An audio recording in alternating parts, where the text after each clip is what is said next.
Yan, nagawa ko ng for side dish. Pickled radish, na na-chop-chop ko na yan. And this one for soup.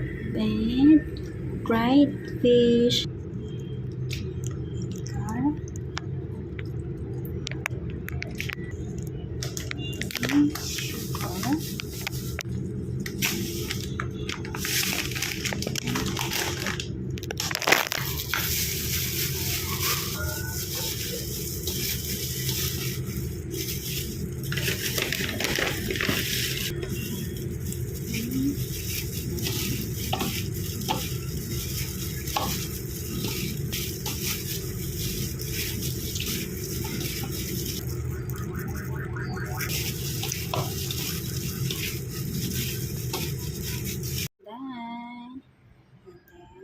Magawa tayo ng egg roll. Okay.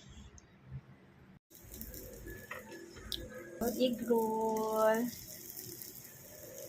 Yan, the egg roll is done. Okay, simple lang.